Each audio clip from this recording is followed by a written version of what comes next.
What's going on, guys? It's going.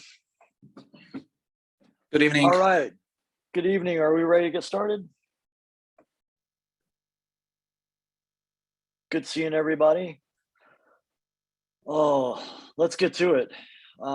As of today, we've got 61 teams in the league. We've got 431 licensed coaches. We have 888 riders total. That's 381 in high school and 507 in middle school. So a lot of kids joining the league this season, which is awesome. Thanks to all of you for all of your hard work to get that happening. For those of you that listened to the podcast this month, we started talking about what it's going to be like to race. We've got a lot of us that, we raced, but the last time was in, 2020. And for a lot of teams and coaches and student athletes, they've never been to a race weekend. So we really wanted to make sure that we kind of started laying the groundwork for getting prepared. And so what I wanted to start with was talking about getting your team ready for racing and kind of the key features that you should be focusing on this this month with your practices so that you're at least getting your student athletes kind of prepared. And the biggest one is start practice. Start practice is huge and something that we really want you to be purposeful in approaching. So the best way to do this is the start chute is 5 riders wide, 3 feet per rider, so 15 feet from tape to tape. Line up your riders in a variety of different ways. Don't always start them in the same spots. And just give them lots of opportunities with starts. So think of it as like an interval training, but interval for start training. Things to focus on are looking where you want to go, maintaining a straight line, making sure that they can start in a good gear and shift rapidly from the start as they accelerate. And one of the things I'm having to address with one of my student athletes is as he starts going, his head is like on a swivel. He's looking left, he's looking right, he's looking left, he's looking right. And he's just trying to see everybody that's trying to go around him. And consequently, he's steering in this like series of S-curve snake patterns, which is really, really dangerous in a start scenario. So getting student athletes really prepared for what the chaos of a start is like, so that when they reach this point on race weekend, they're really ready for it. And that's one of the things that we hope that you will start to address with your student athletes. Another is, get some coaches in there and have them line up with the kids and let them be the riders that miss their pedal. Let them be the riders that don't immediately go, that have a mechanical or something like that, so that those riders behind them have to deal with that situation in an appropriate way. And then you can sort of like gameplay out that scenario afterwards whenever you sort of debrief it to see what they thought, what they saw, how they reacted, and those sorts of things. The more coaches' eyes you can have on the student athletes whenever they're doing this, really the better, because they will see lots of different things that different student athletes are doing, and it's very hard for you to see all of it at once. So more coaches means more observations and more things that you can address to make starts safer and better. So does anyone have any thoughts or anything that they're doing in their practices that they'd like to share to help with their starts with their student athletes? Or are there coaches that have some questions about this?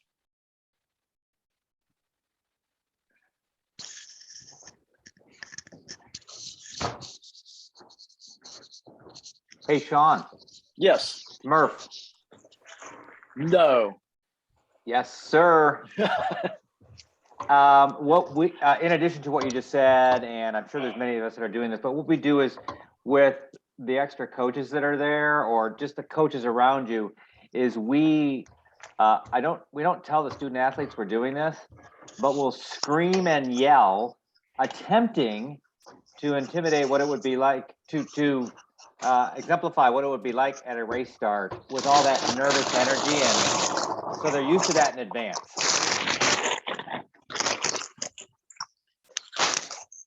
Nice. I mean, screaming and yelling as loud as we possibly can. So just all the energy and the excitement of that start kind of going into that. Yeah, absolutely. Somebody should throw it on mute there. You're making some noise in the kitchen. Hey, Aubrey, mute your phone or your computer. Sorry. If anyone's interested, I went to Tractor Supply and bought a bunch of those electric fence posts. That's what, if you're looking for what they're called electric fence posts. If you want to duplicate what they have at the race start, those plastic poles that you can. The step-in stakes. Yeah. Yeah. If you look step-in stakes, some caution tape, Yep. and you can have your own little start shoot if you want to go. I mean, that's rolling big there, Mr. Howard. Like we might have to ban that if you're kind of giving your kids that sort of secret edge on things with the start. But yeah, I mean, anything to get them with that kind of environment, to get them used to it, because it can be very intimidating. I have never experienced a start like a NCICL race start, except when I went to nationals. Like, there's nothing on a local racing level that does anything approaching what the start of one of our races is like. So you can imagine how intimidating that can be for student athletes. I've got a quick question. This is Yes. Abby. Is there a set length of the start before you go into single track, or does it vary with every race? Yeah, it's done by time. I think we try for 3 to 5 minutes before they go into single track. So there's not really like a whole shot or anything like that. It gets pretty strung out before we get into the single track situation. Awesome, thanks. Yeah, No problem. That's That's a why we great use question. the grass and try and serpentine them around some, so it kind of separates the field a little bit. And Sean, just so everybody knows, the start chute is actually 18 feet wide. I stand corrected. Thank you. Yeah, 15 was the standard. We went 18 to give that extra little bit for the outside edges. Gotcha. Awesome. Other questions on this?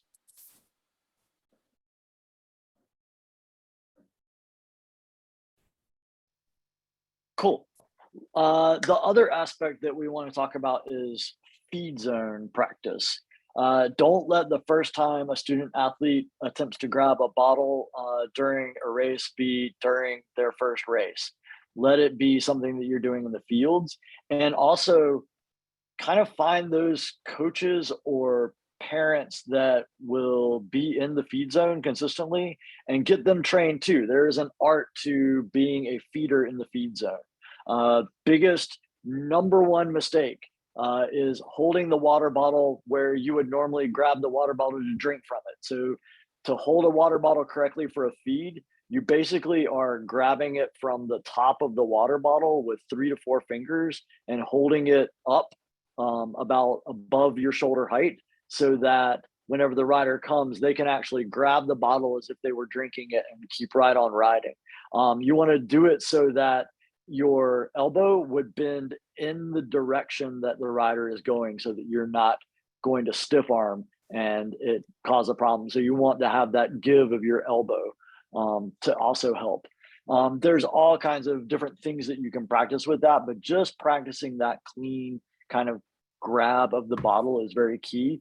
The other thing to let your student athletes know is they do not throw their old bottle away until they've secured the new bottle. That way, if they happen to miss the bottle or drop the bottle, they still have a bottle with water in it. I'm just kidding. So, and then, overall, just sort of like getting them used to this idea of consistent riding. I've got a couple of very new, very young 6th graders, and tonight we did a little short course, and one of them just stopped and was like, well, this is where I always stop and rest, you know? So getting them past the idea of a race and a ride are two different things. Rides, we can stop and hang out, but we don't really stop and hang out in races. And that might, for some of them, mean a bit of a mental gear shift for them to actually go through to make sure that they're doing that in their heads. So that whenever they go out and race, it's not just another ride to them where they just stop and smell the roses the whole time. Any questions or any feedback that you'd like to give on other things that you might be doing to get your team ready for racing? Quick reminder, Sean, I don't remember how many laps, like varsity, JV, and down. Like when? Okay. So off the top of my head, 6, 7B, 8B, 1 lap. JV 1 and freshman is 3 laps. JV 2 and varsity is 4 laps. And 8A, 7A is 2 laps. Thank you. And so for the female groups, it's the same, only instead of there being an 8A, 7A category, there's just a middle school A category. The race flyers are posted on the website that have those lap counts as well. There's one call out for our Quaker Lake venue. Because of the distance of that full course, the 7A and 8A students will be doing just 1 single lap, but it's a lot more mileage than a normal race for them. And I believe that's the race where we'll have like an additional loop that the 7A, 8A, MSA, and high school students do over what the middle school students do. That is correct. So it's a slightly longer course for all of them. And it's hard to start talking about laps because really what we look for is time on course. So some courses vary. Some may have more laps than others. So be sure to check those race flyers. Other questions or things that you would like to talk about for getting your team ready for racing?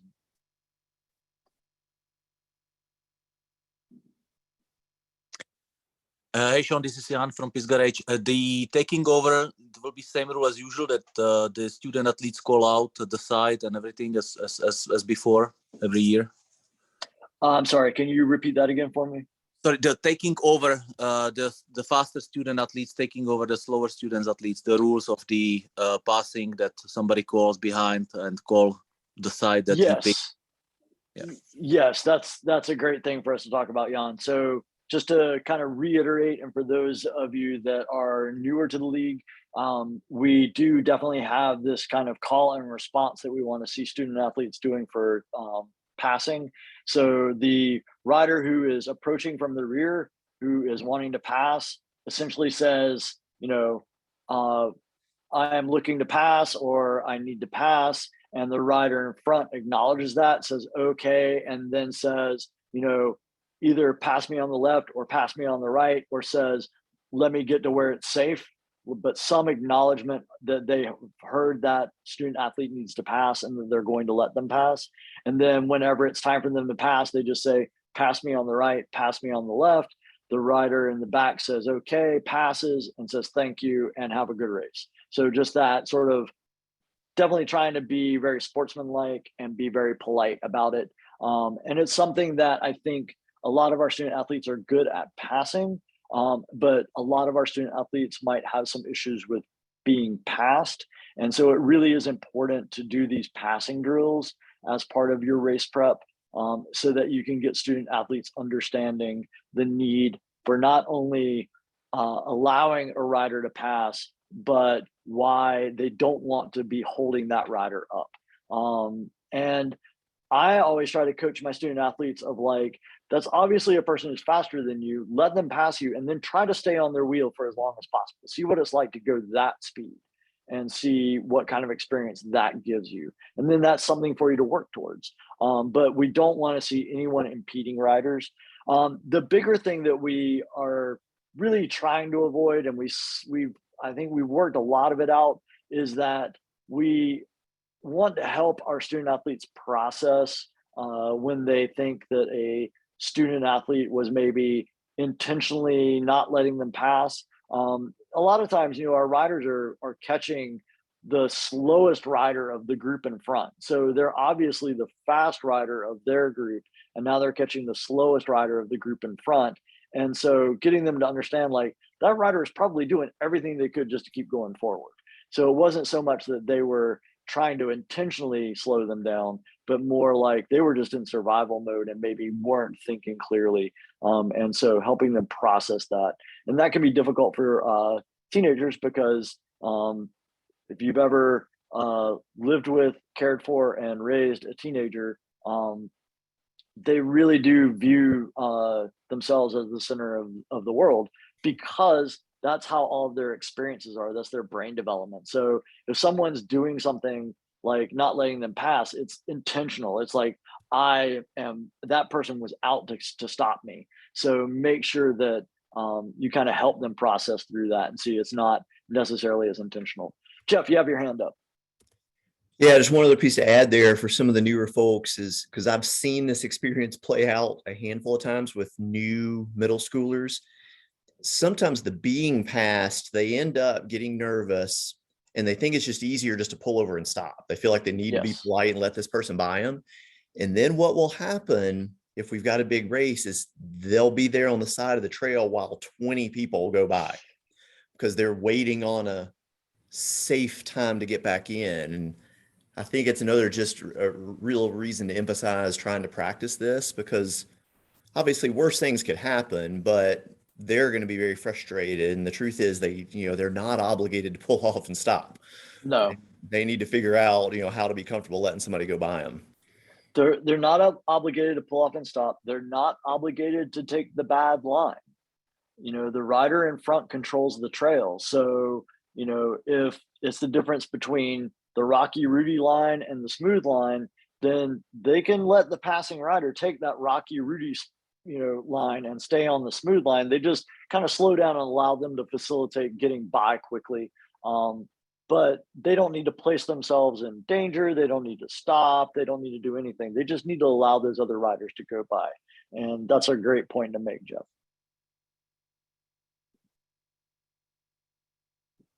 All right. Any other things that anyone would like to add or maybe bring up at this point about passing?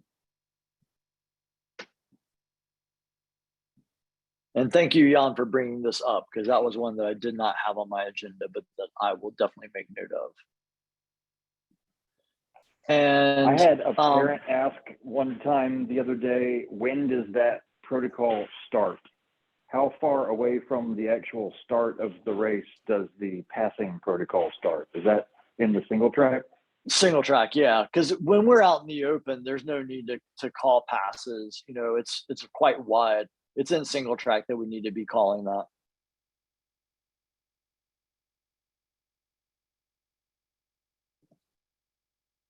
That's a good point to clarify, definitely.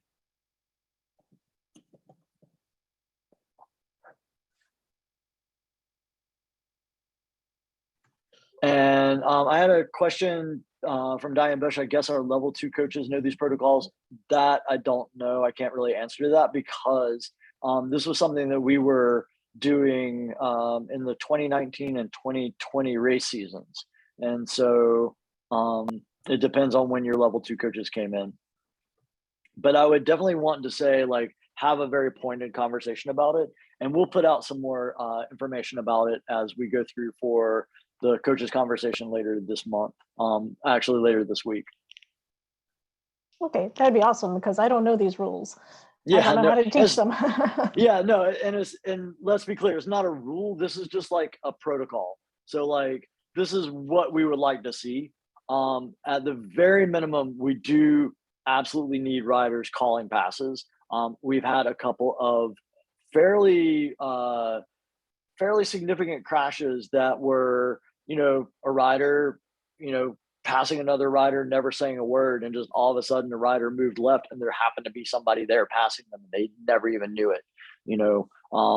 Bikes are pretty silent especially whenever you're breathing hard. So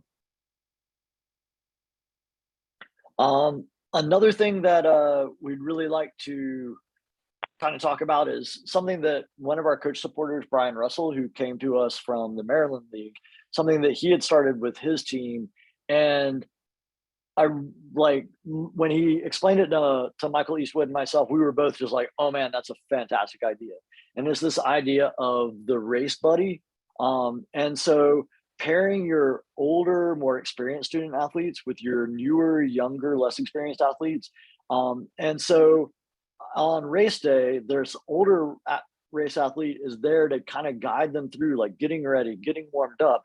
But most importantly, they are at the finish chute at the end of that rider's race. So if no one else is there, when that rider comes through, their race buddy is there waiting for them to kind of like, you know, say, that was awesome. You did a great race. Like, here's some water, here's some food, like kind of a lot of these kids are going to be spent when they cross that finish line. They will have left everything out there on the course. And so they want to just kind of fall over and not do anything. So it's somebody there to take that bike and move it out of the way to help move them out of the start out of the finish chute. So they're not in traffic, but all these things to kind of help them just have an awesome race experience and someone there to just be like their main cheerleader and main supporter who is an older student athlete that they can look up to and kind of strive to emulate on their team. So this is something that we really hope kind of takes hold with team cultures and can kind of perpetuate throughout the league. And really it takes nothing more than just sort of like pairing up your student athletes, you know, and maybe you have two kids that are, you know, been around for the same amount of time, but one is like really intimidated by racing and the other one is just like excited and really loves it. Pair those two kids together. It really doesn't matter how you do it as long as you've got one who can support the other. And I think that's the biggest key. You want that stronger student athlete to have the support for the student athlete that maybe isn't necessarily as confident or as experienced in racing.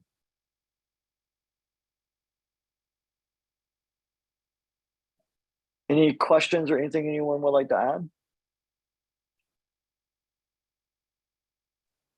Sean, can you go over call-ups again for the very first race? Call-ups for the very first race. Yes. So call-ups for the first race, we normally would be doing it with a certain number of call-ups based on the overall finish from the previous race series, but we're not going to be able to do that this year because we didn't have any racing last year.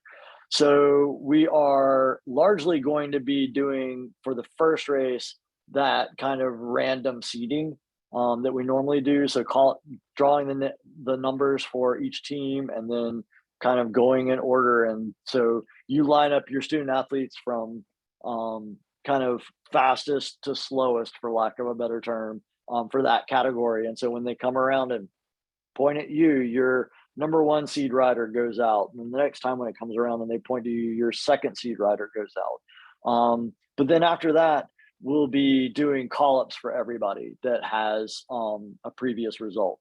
So the second race, we will get much better with the call-up as far as everyone who has raced will get a call-up.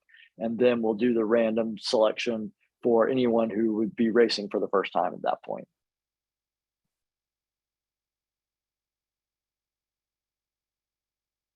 And if that changes for any reason, I will communicate that with you. But right now, that's kind of what we've landed on for this first race. Hey, Sean. Yes. Beyond the first race, will the calls be based on the points, your place in the points, or your finish in the last race?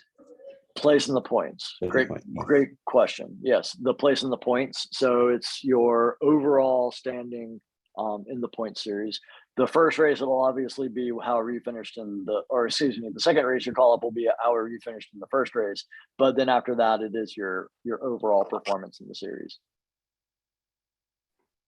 Was there any movement on giving last place points to the people that bump up?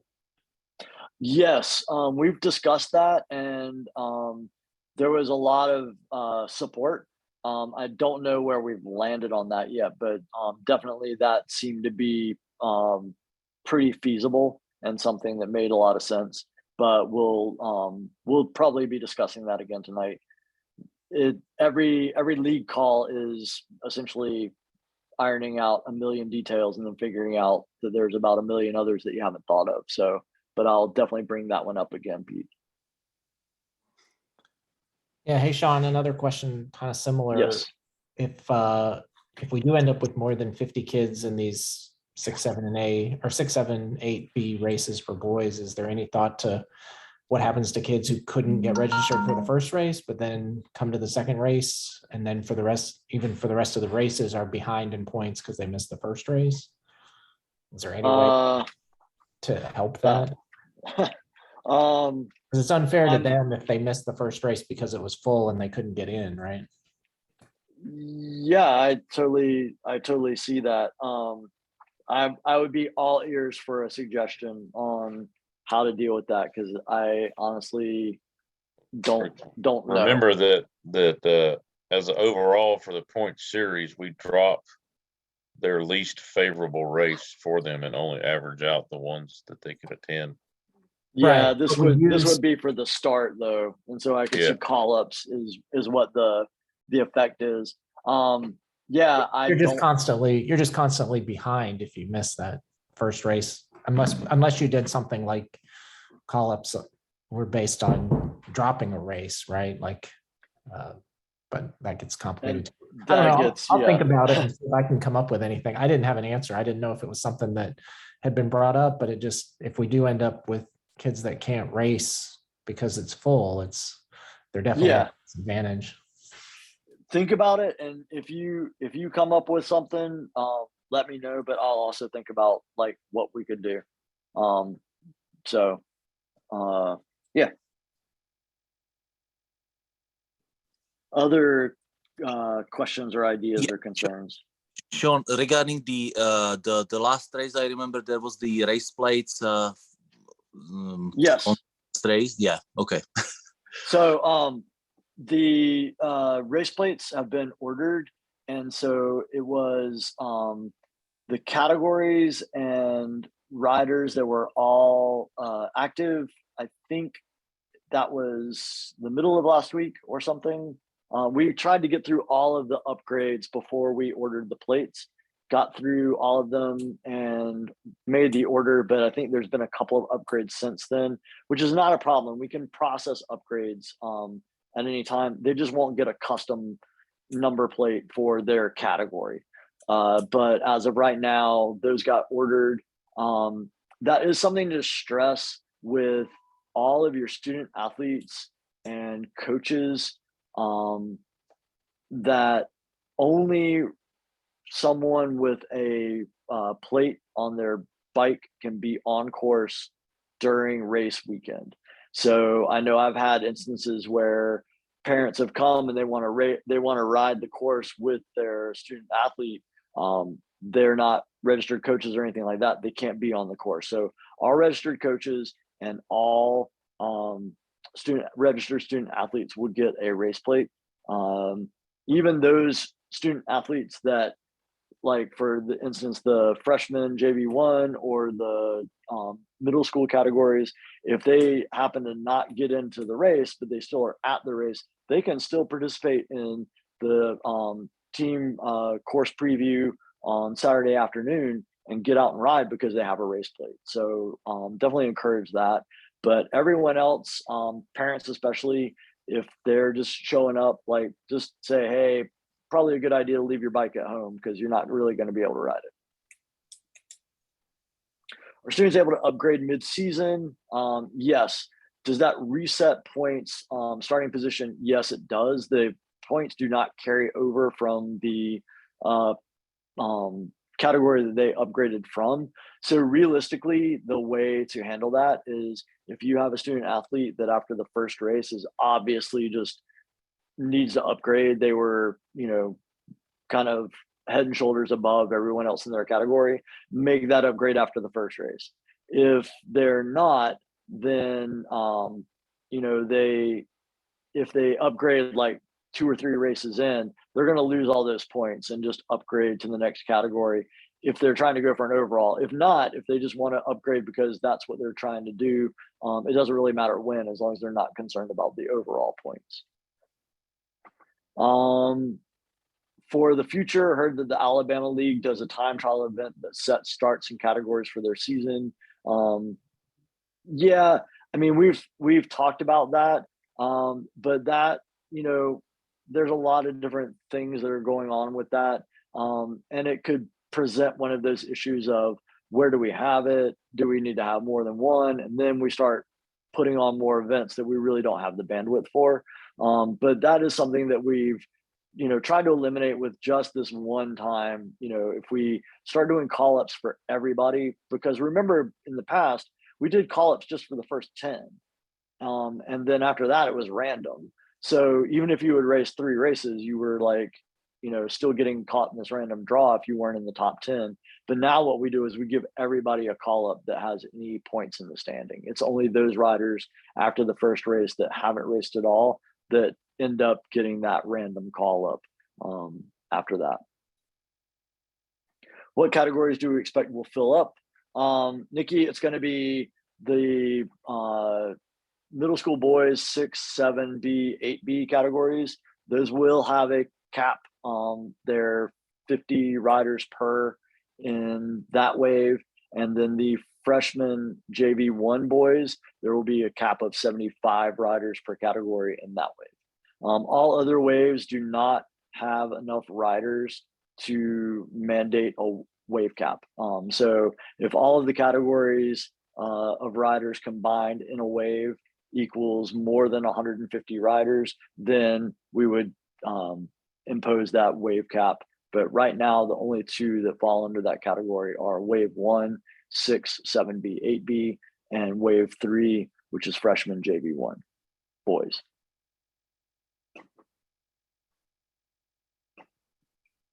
Can you repeat that one more time, Sean? The waves. Wave 1 and wave 3. Wave 1 and wave 3. Thank you. Wave 1 will be 50 riders per category, and wave 3 will be 75 riders per category.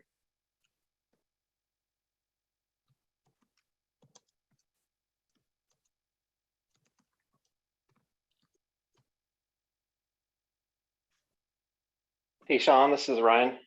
Yes, Ryan. Just when you were mentioning the call-ups, I mean, the problem that I forgot who mentioned it earlier about missing a race, like the first race, for example, and then being Right. sort of behind always. I mean, you could imagine only doing 10 call-ups, and then at least everyone else is randomly in there. I mean, I don't know if it's a complete solution, but it helps that problem. Yeah, that does kind of play. Yeah, that's a different way of doing it. Yeah, and that would kind of put everybody on equal footing. You know, and if anybody wants to slip me $100 bill to get a good call-up spot, you know, Michael Eastwood shaking his head no. Come on, Michael. I got $3. That might work. That might work to do it something that way, just because that would be kind of fair. Will there be a guarantee of 1 spot per team in those waves? There isn't any way to guarantee anything. We literally will open up registration and the riders, it will cut off at 50 riders for those categories. Thor said $3.50. I am not cheap. Are we still having registration open on March 7th at 8 a.m.? So yes, the registration is going to open up 2 Mondays before race weekend. And it will be at 7 a.m., not 8 a.m. We did that earlier just so any parent that has to be at work at 8, 7 a.m. we felt like was a little bit better time to kind of ensure equity. However, we know that that's not going to work for everybody. But it will open at 7 a.m. and that's going to be on the race flyer as well. You'll see the registration times. We do want to stress that that registration is not for 7A, 8A middle school boys. they will have their own registration time. So if they do somehow get registered, we will catch it and boot them back out. So if you see them get booted or they come to you and say, I've registered, but I got kicked out, it's because they're registering in the wrong category. We don't have a way in Pit Zone of opening up registration for 7A, 8A categories. It's not a separate category. We kind of have to manually do that. So that will be something to kind of watch, but everybody else will just start registering on that Monday at 7 a.m. Each race flyer has the dates when race registration will open, is what Ben Harper just put out. He's the person who has been putting together all of those race flyers. So he's making sure that all of that information is there.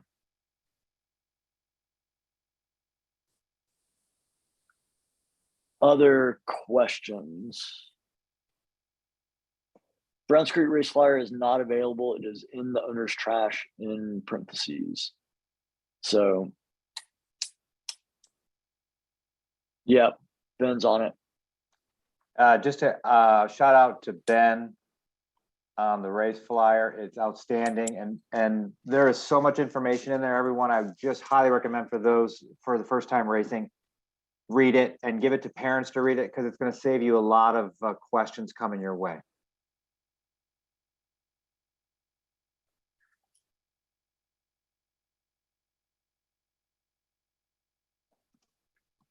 All right. Another thing just before I let you guys go, because we've gone over a little bit, so I don't want to take up too much more of your time, but start getting your parents and your coaches organized for race weekend. That's definitely something that parents especially, like, here's a time that they can pitch in with the team that is, not anything, they can interact with the team, all that good stuff on race weekend. You need people to help manage your pit zone area so that you have somebody who is keeping track of which students need to be warming up, which students are on course racing, which students need to be getting ready to race, which students need to eat, all those sorts of things. And having a parent do that, like I'm telling you as a coach, you are going to have your hands full. And so if you think you're going to do it all, you are going to do all of it and none of it well. You need to be a good delegator, delegate tasks and trust those people to do them. And if you feel like you're going to have to micromanage somebody to do it, pick somebody else that you're not going to have to micromanage, because you're not going to have time. I would also strongly suggest in picking up a small whiteboard and some whiteboard markers so that you can write out start times, and you can write out like what times student athletes need to be getting ready, what time they need to eat, what time do they need to warm up, what time do they need to report to the call up area, all of those things, so that everybody knows all their times and what they need to be doing. I have a son and I love him dearly, but he can be spacey. He comes by it naturally from me. And so, he'll be like, oh, I'm racing in 3 minutes. Where are my shoes? So, I mean, these kids, they need a lot of hand holding on a race weekend, because there's a lot of stuff going on. And they get very excited and their brains will shut off on them. So make sure that you do as much as you can. And Eric Bright said he's the ops manager for NCICL and coordinates the pit zone team mapping. So that's Ben Harbor. I'm letting you know that. So he's going to help direct you towards where you will go for pit zone in the race weekend. So that's just some of the things I want you to think about. The other thing that I really, really want you to stress with your parents is how to be a good spectator. Let's not bark what a kid should be doing at at them as they come by the race. Let's be supportive. You're doing a great job. There's no feeding outside of the feed zone, so no spraying with water bottles, no anything. Clap, cheer, good job. That's all great. And make sure that your parents that maybe have never been to a bike race understand that if they're going to walk from place to place on the course, they need to walk backwards from the riders, because they will never hear a rider coming up from behind them. But if they're walking backwards, they will see the riders approaching and be able to get out of their way. Other than that, that's kind of part one of getting ready for race day weekend. Are there any other questions?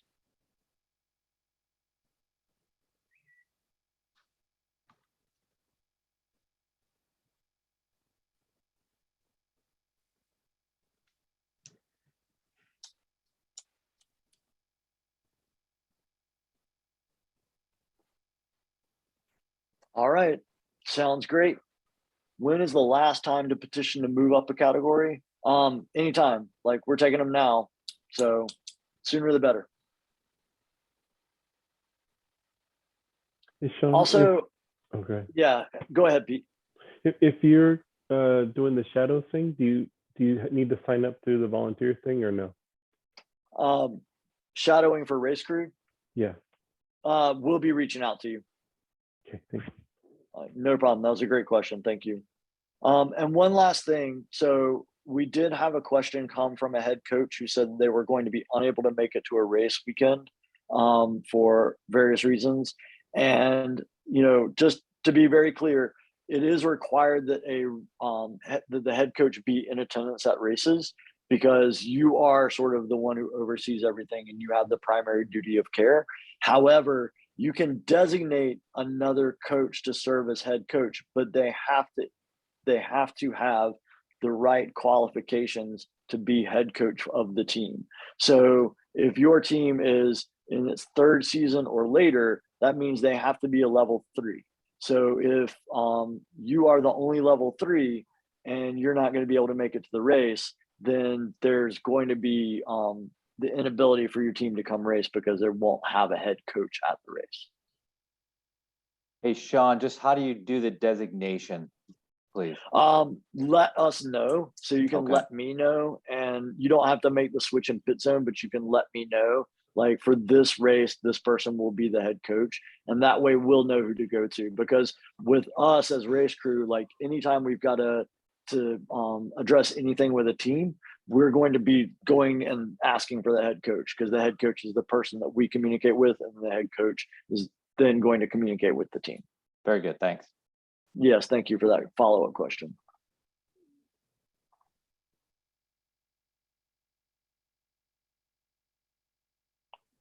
Sean, All I'd right. like to add one other thing regarding the pit zone mapping. Yes. I am, for those that don't know, Ben Harbor, head coach of Wilco Wolves, and also the ops manager for the league, coordinating a lot of the pit zone mapping.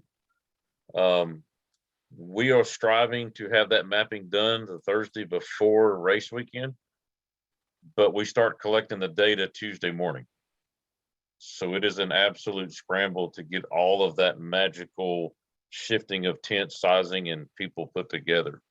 So if you have requirements that you want to be beside this team, 'cause I know, like Sean, he's the head coach of 3 teams. He would absolutely beat tar and feather me if I put his 3 teams on 3 different roads. So if you are a head coach of multiple teams, or you're a composite team with other local teams in your county, please email me beforehand, like 2 weeks before the race, so we can get that set up for you. What's And your it's not a email, scramble. Ben? Ben at northcarolinamtb.org. Thank you. We keep it pretty straightforward. Just the first names. Took me a while to pick it, but I found it. Hey, Sean, this is Steve Bray Yes. with Lincoln County Composite. We've Yes.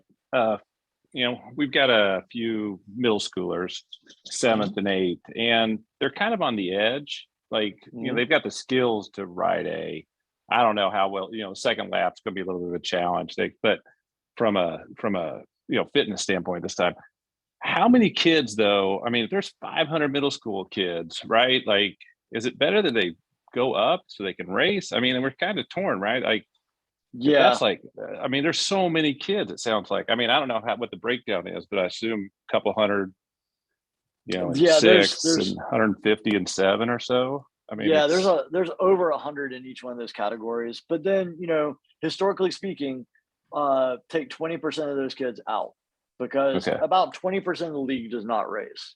And then, kind of go from there. But honestly, if you've got a kid that fitness might be an issue doing 2 laps, don't put them in the A category, because they're those A group, the 8A, 7A racers, they're no joke. I mean, they go fast. And so it's not even like they're just able to do 2 laps. They're able to do 2 laps at race pace, which is pretty stunning. So that could really turn those kids off. So even if they're able to only get into 2 races this season, that's probably going to be a better experience than getting into every A category race and just getting the doors blown off.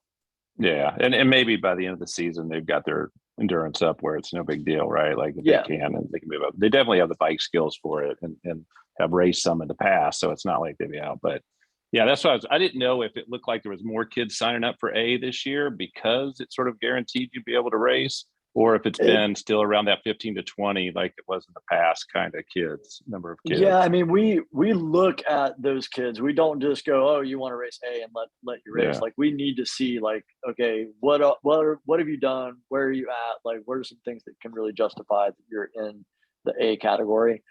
So we try to make sure that we're not taking a kid that is just trying to get into a race.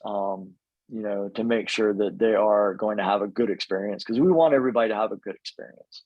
We don't want a kid to get in and just be like, "Oh, this is not for me. This sucks." So we'd rather them, you know, maybe have less of a chance of getting into the right category than being in the absolute wrong category and having a bad experience. Cool. Thanks. No problem.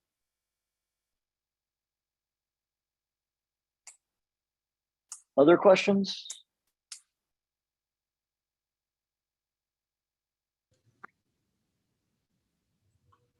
Well, awesome, folks.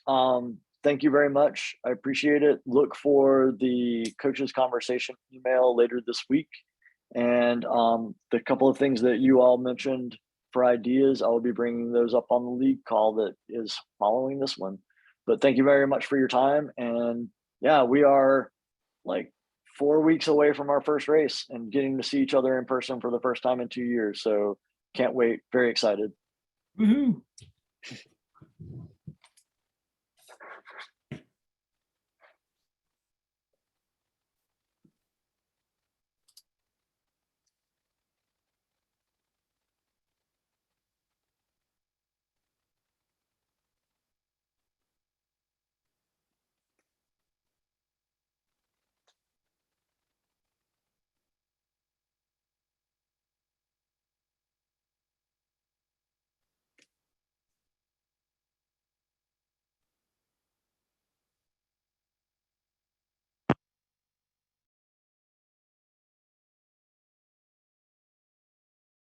Thanks, Ryan.